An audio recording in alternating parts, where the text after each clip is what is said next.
নমস্কার বন্ধুরা, সবাই কেমন আছো? আজকে অনেক দিন পর আবার রান্নাবান্নার একটা ভিডিও নিয়ে চলে এলাম। সকালবেলা যথারীতি চলে এসেছি রান্না করতে। অর্ধেকটা রান্না আমার হয়েও গেছে। দেখো এখন এটা হচ্ছে কলমি শাক। হাজব্যান্ড কলমি শাক এনেছিল, তো কলমি শাক ভাজতে বসিয়েছি। আর এখানে হচ্ছে লাউ বড়ি দিয়ে তরকারি। আজকে যেহেতু মঙ্গলবার, আমরা নিরামিষ খাই।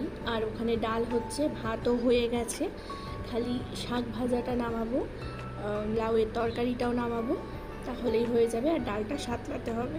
তো সকালবেলা উঠে সব কাজ বাজ করতে আজকে অনেকটা লেট হয়ে গেছে। রান্নাবান্না দেখো সব প্যাকও করে দিয়েছি। ভাত, মুগের ডাল, লাউয়ের তরকারি আর শাক ভাজা।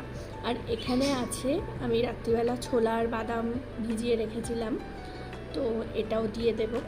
এখন চা বসিয়েছি, চা করবো আর কি। সকালবেলা চা বিস্কুট খাবো। আর এগুলো দিয়ে দেবো হাজব্যান্ডকে, অর্ধেকটা দিয়ে দেবো, ও অফিসে গিয়ে খেয়ে নেবে।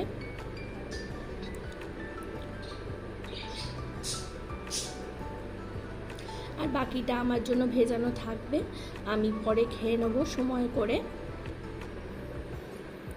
আমি আমার জন্য এগুলো রেখে দিলাম, আর এটা দিয়ে দেবো হাজব্যান্ডকে।